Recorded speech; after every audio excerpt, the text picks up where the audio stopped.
Hello students, आज की इस वीडियो में मैं आपको बताऊंगा हरियाणा बोर्ड क्लास 11th का अकाउंटेंसी का जो है पेपर सैम्पल पेपर 2023-24 के सेशन के लिए कि आपका जो पेपर है वो कैसा आने वाला है, किस हिसाब से क्वेश्चंस आएंगे, वो सारी चीज़ें आपको इस वीडियो से आइडिया लगने वाला है। शुरू करते हैं वीडियो को। मैं हूं अजय और आप देख रहे हैं CCL क्लास। लेकिन वीडियो शुरू करने से पहले बता दूं, अगर आपको क्लास 11th के किसी भी सब्जेक्ट के सैम्पल पेपर का सॉल्यूशन देखना है या इंपॉर्टेंट क्वेश्चंस की वीडियो देखनी है, डिस्क्रिप्शन में प्लेलिस्ट के लिंक मिल जाएंगे, वहां से आप देख सकते हो। और अगर आपको सैम्पल पेपर या ओल्ड क्वेश्चन पेपर या इंपॉर्टेंट क्वेश्चंस की PDF वगैरह डाउनलोड करनी है, cclchapter.com गूगल पर जाकर सर्च कर लेना cclchapter.com ये नाम, और इस वेबसाइट पर आपको सारी चीज़ें हरियाणा बोर्ड के लिए मिल जाएंगी। तो विजिट ज़रूर कर लेना। वीडियो के लास्ट में इस पे विजिट करके दिखा दूंगा कहाँ से क्या डाउनलोड होगा, जिसको अगर डाउट आता है कि कैसे क्या होता है तो मैं लास्ट में बता दूंगा, ठीक है।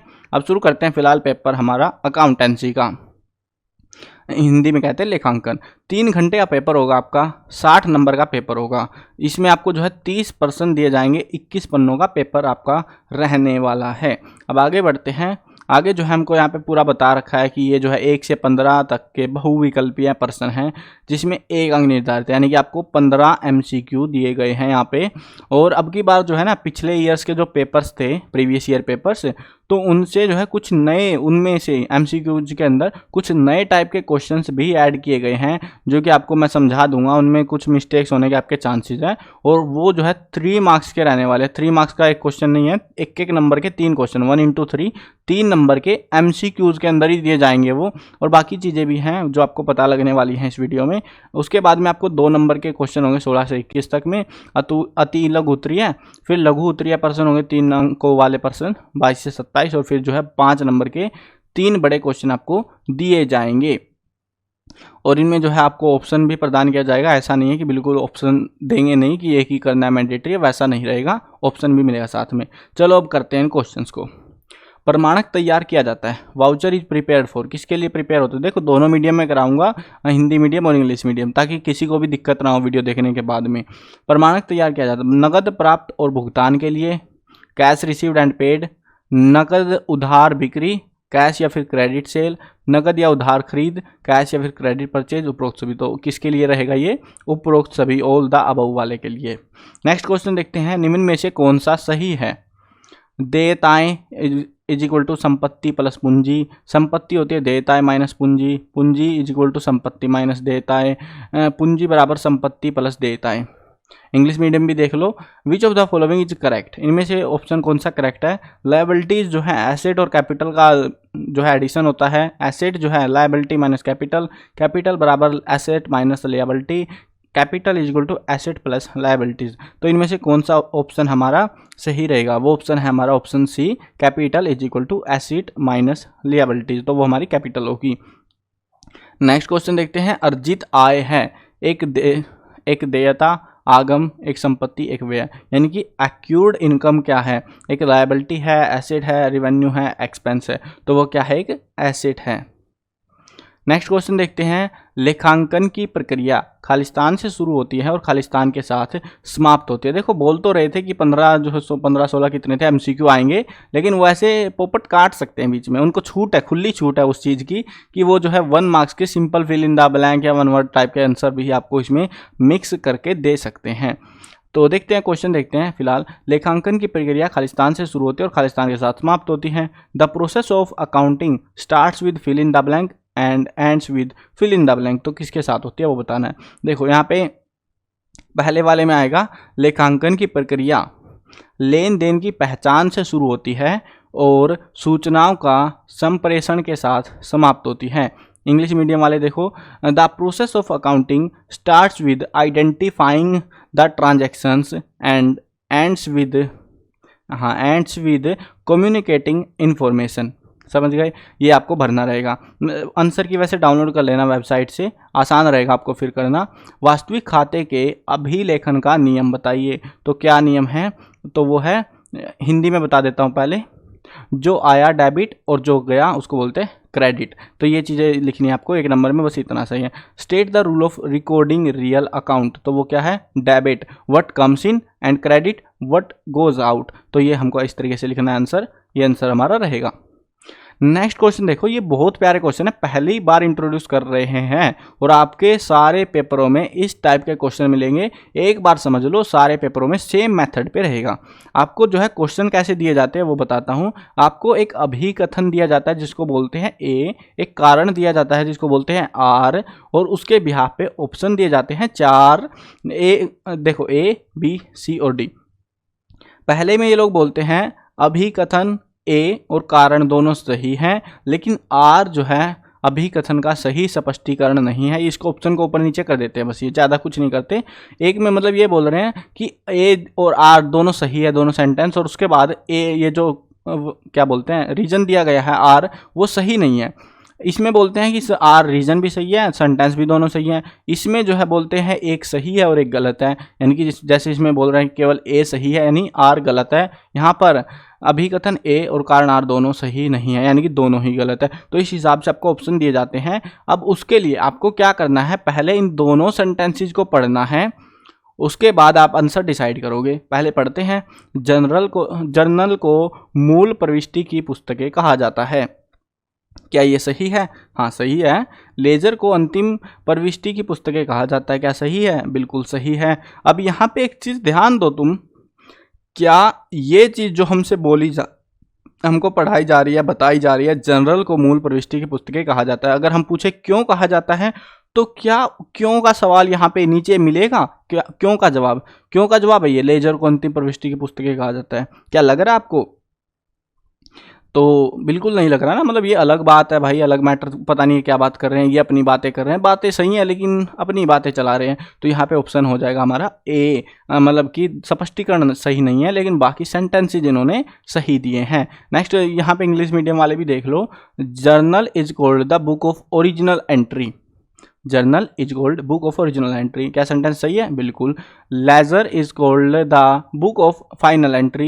ये लेजर को फाइनल एंट्री की बुक कहते हैं, ये बुक ओरिजिनल एंट्री की है। तो क्या अगर हम पूछे यहाँ पे क्या है, यहाँ पे कुछ क्वेश्चन, पहली बात तो क्वेश्चन बन ही नहीं रहा कोई, इसमें से क्या क्वेश्चन बनाओगे? अगर हम पूछे भी कि जर्नल को क्यों कहते हैं, तो इसलिए थोड़ी ना कहते हैं कि लेजर को फाइनल एंट्री कहते हैं, तो ये तो कोई इलॉजिकल सी बात कर रहे हैं। अगर जैसे लॉजिकल वाला आएगा ना तब आपको समझ आएगा सारे टाइप के क्वेश्चन, जब सारे पेपरों में करोगे ना तो आपको दिमाग में आ जाएगा कि कैसे क्या मिस्टेक से क्या चीज़ें ढूंढनी होती है इसमें। अब इसका देखो, इस वाले सेंटेंस से कोई लेना देना नहीं है ना, तो इसीलिए हमारे दोनों सेंटेंस सही हैं लेकिन उनकी जो एक्सप्लेनेशन है वो गलत है, मतलब रिलेशन वाली एक्सप्लेनेशन गलत है, लेकिन सेंटेंस ही दोनों सही हैं हमारे। नेक्स्ट क्वेश्चन देखते हैं। नेक्स्ट क्वेश्चन में क्या है, अभिकथन हमको दे रखा है, व्यवसाय के स्वामियों के व्यक्तिगत लेन देन को पुस्तकों में दर्ज नहीं किया जाता है। क्या सही है? बिल्कुल सही है। व्यापार इकाई अवधारणा के अनुसार प्रत्येक व्यावसायिक उद्यम को मालिकों से अलग लेखा इकाई के रूप में माना जाता है। क्या सही है? हाँ ये भी सही है। उसके बाद में अगर हम देखें यहाँ पे इसके साथ कोई रिलेशन बन रहा है, यहाँ पे ही देख लो, ऑप्शन देखने की जरूरत ही नहीं है हमको फालतू। यहाँ पे देखो इसके साथ कोई रिलेशन बन रहा है, आपको लग रहा है? तो बिल्कुल नहीं बन रहा है। तो अब वही ऑप्शन जो पिछले वाले में चुन के आए थे, यानी स्पष्टीकरण सही नहीं है, ये सही है, तो ये ए ऑप्शन हो जाएगा। इंग्लिश मीडियम में देखते हैं, personal transaction of the owner of the business are not recorded in book. ठीक है, हाँ ठीक है भाई। According to business entity concept each business enterprise is considered as an accounting unit separate from owners. ये भी सही है। देखो दोनों चीज़ें इन्होंने बताई तो सही है सेंटेंसेज में, लेकिन इससे कोई लेना देना थोड़ी ना है, ये तो अपनी मर्जी, ये अपनी चीज़ें बता रहे हैं, ये अपनी बता रहे हैं, तो इसलिए इनका कोई रिलेशन नहीं है, यानी करेक्ट एक्सप्लेनेशन इसकी नहीं है। अब नेक्स्ट क्वेश्चन देखते हैं। नेक्स्ट क्वेश्चन में भी क्या है, उपयोग समय बीतने और दुर्घटना आदि के कारण मूल्यह्रास एक मूर्त संपत्ति के मूल्य में गिरावट है। बिल्कुल। कारण दे रखा है, मूल्यह्रास सभी अचल संपत्तियों पर लगाया जा सकता है, चाहे वे मूर्त हो या अमूर्त हो। तो क्या ये सही है? हाँ ये भी सही है। अब दोनों सही हो गई इस केस में भी, भाई फिर फंस गए हम तो। देखो अगर गलत मिल जाती है ना तो आराम से आंसर मिल जाता है हमको, लेकिन दोनों सही होने पे फिर हमको देखना है इसका इससे रिलेशन है कोई, तो ये अपनी बातें कर रहे हैं, ये अपनी बातें कर रहे हैं, रिलेशन यहाँ भी नहीं बन रहा। एटलीस्ट भाई पेपर में कम से कम 1% तो दे देते जिसमें कोई रिलेशन बनवा देते, नहीं बनवाया इन्होंने किसी में भी। चलो कोई ना, कभी बनवा देंगे ज़िंदगी में, बाकी पेपरों में मिल जाएंगे किसी में। तो अगर आप सारी सैम्पल पेपर की वीडियो देखोगे ना तो उनमें मिलेंगे जरूर ऐसे क्वेश्चन भी जिसमें सही व्याख्यान भी मिलती है, कुछ ऐसे होंगे जिनमें ए या आर कोई सा गलत मिलेगा, तो उससे आपको आइडिया लगेगा। बाकी अलग पेपर्स की वीडियो देखोगे सारी चीज़ें आपको क्लियर हो जाएंगी। ऐसे क्वेश्चन सभी पेपरों में दे रखे, सभी सब्जेक्टों में। तो यहाँ पे जो है हमारा क्या है, दोनों मतलब सही हैं लेकिन स्पष्टीकरण सही नहीं है, तो इसका भी आंसर ए ही हो जाएगा। नेक्स्ट इंग्लिश में देख लेते हैं। Depreciation is fall in the value of tangible asset because of usages, passage of time and accident etcetera. Sentence बिल्कुल सही है। सेंटेंस का यानी कि ये डेफिनेशन जो हमको दे रखे क्या ये सही है वो देखना होता है। ये नहीं है कि इंग्लिश में गलत है कि नहीं, वो स्पेलिंग गलत नहीं ढूंढनी, जो बात बोली जा रही है क्या वो सही है वो देखनी है। Depreciation can be charged on all fixed asset whether they are tangible on intangible, choose the correct option. अच्छा ये तो नीचे है, यहीं तक है ये। तो ये सेंटेंस भी सही है, लेकिन इनका कोई आपस में लेन देन नहीं है, रिलेशन नहीं है।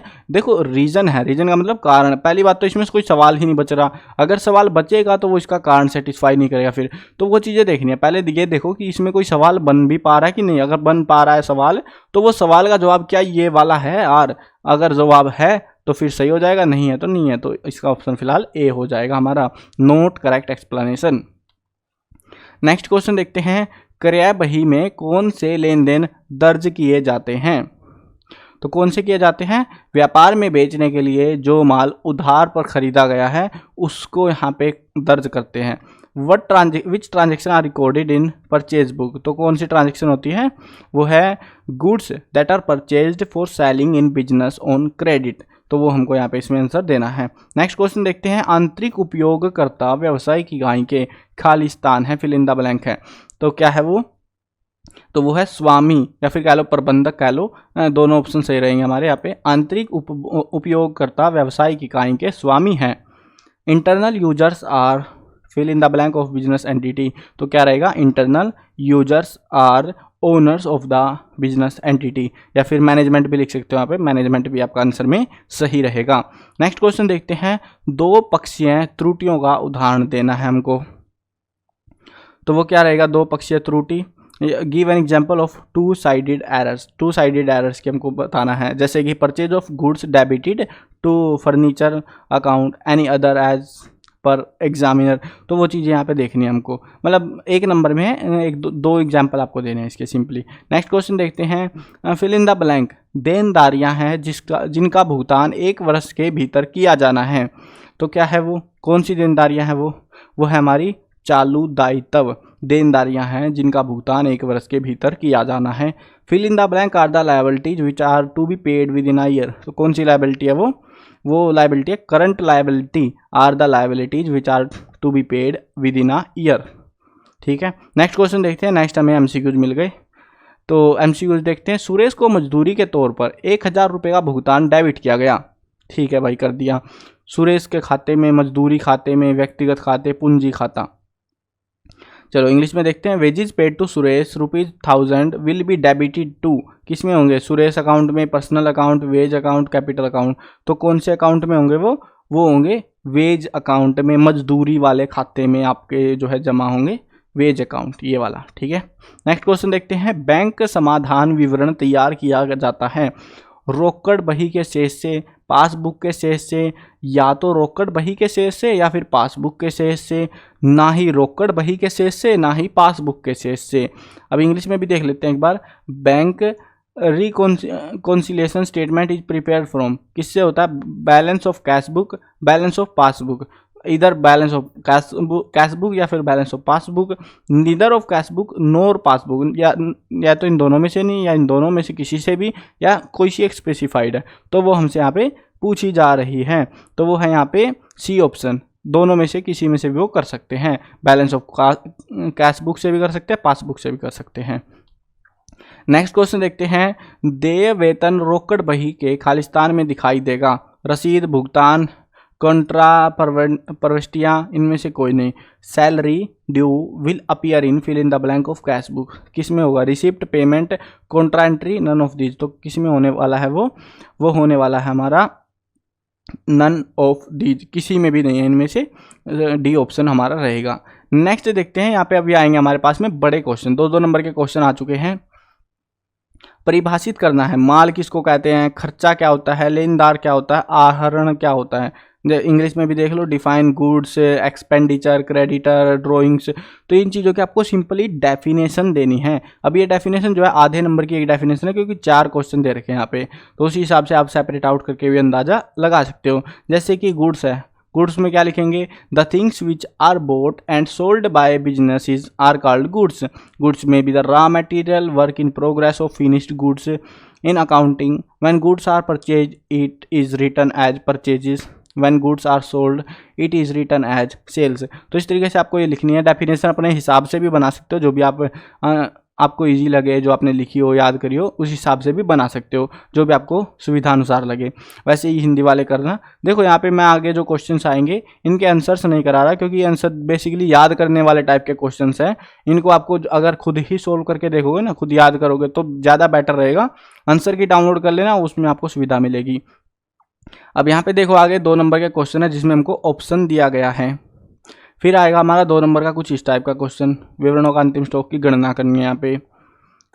और उसके बाद में निम्नलिखित की व्याख्या करें। डेफिनेशन टाइप के क्वेश्चन है ये वाला भी। ऑप्शन में देखो, ऑप्शन में दिए जा रहे हैं बीच बीच में क्वेश्चन, जो कि आपको कहीं ना कहीं इजी या फिर मदद करेंगे। ड्यूअल एंट्री सिस्टम क्या होता है। ज़्यादातर तो डेफिनेशन बेस्ड क्वेश्चन ही आएंगे आपके, इसमें डरना नहीं है बिल्कुल भी। नेक्स्ट देखते हैं, यहाँ पे जो है बड़ा सा क्वेश्चन है, एक लंबा चौड़ा क्वेश्चन है, जहाँ पे टेबल की जरूरत है, टेबल बनानी है, जो भी चीज़ें रिक्वायर्ड है वो आपको बनानी है। ऑप्शन में क्वेश्चन दिए जाएंगे, 3-3 नंबर के आ चुके हैं फिलहाल। देखो जैसे इसमें है बैंक समाधान विवरण क्या है, इसका 2 महत्व बताइए। 2 महत्व 2 नंबर के, एक विवरण की डेफिनेशन 1 नंबर की। तो इस तरीके से भी होता है, आपको चीज़ों पे ध्यान देना है। या फिर नीचे वाला क्वेश्चन कर लो, इतना बड़ा सा क्वेश्चन ही है। नेक्स्ट देखते हैं हम। नेक्स्ट जो है क्वेश्चन ऐसे ही मिलेंगे आपको, मतलब जो न्यूमेरिकल टाइप के क्वेश्चन है ना, वो भी मिक्स में मिलेंगे आपको। ऐसा नहीं है कि वो बिल्कुल नहीं करने, वो भी करने पड़ेंगे, लेकिन शुरुआत में डेफिनेशन टाइप के क्वेश्चंस भी आपको मिलेंगे, और बाद में आपको ऐसे बड़े बड़े क्वेश्चंस भी दिए जाएंगे। तो इस तरीके से आपको ये जो है पेपर रहने वाला है। पेपर मैंने आपको दिखा दिया, PDF डाउनलोड कर लेना, सबसे आसानी है। और इस तरीके का भी एक क्वेश्चन आपको दिया जाएगा, ऑप्शन में होगा, लेकिन ये आपकी मर्जी है, ऊपर वाला करो, लाभ हानि खाता क्या है और उसके 4 महत्वपूर्ण बिंदु, या फिर ये बड़ा सा क्वेश्चन कर लो, वो आपकी मर्जी है। अब जो है इस तरीके से जो आपका यहाँ पे पेपर पूरा ख़त्म हो जाता है। और इनमें से आपके देखो मैंने MCQ टाइप के जो क्वेश्चंस थे वो करा दिए हैं, और जो बाकी बड़े क्वेश्चन बचे, आप बोलोगे सर वो तो कराए नहीं। देखो वो क्वेश्चन आपने ऑलरेडी बुक में से ही आ रहे हैं, तो वो आपने पढ़े होंगे, करे होंगे वो चीज़ें। अगर नहीं है फिर भी आपको आंसर की चाहिए, तो वेबसाइट से डाउनलोड कर लेना, वहाँ पर आपको सुविधा अनुसार याद कर सकते हो। क्योंकि ऐसे मैं बोल दूंगा फिर तुम भूल जाओगे, क्या फ़ायदा उस चीज़ का, आपका भी टाइम वेस्ट होगा और मेरा भी टाइम वेस्ट होगा। तो इससे बढ़िया यही है ना, वेबसाइट से आंसर की डाउनलोड करो। अब डाउनलोड कैसे करनी है वो देख लो, cclchapter.com, CCL चैप्टर सर्च कर लेना गूगल पे जाके, ये नाम। और उसके बाद में जो है ऊपर ही वेबसाइट आएगी, इसको खोल लेना है। और उसके बाद में आपको यहाँ पे मॉडल पेपर में जाना है। मॉडल पेपर में आपको देखो बता देता हूँ पहले, मॉडल पेपर में सैम्पल पेपर मिलेंगे, सिलेबस में सिलेबस मिल जाएगा। इंपॉर्टेंट क्वेश्चन में जो इंपॉर्टेंट क्वेश्चन 2024 के लिए मैं बनाऊंगा वो क्वेश्चंस मिल जाएंगे।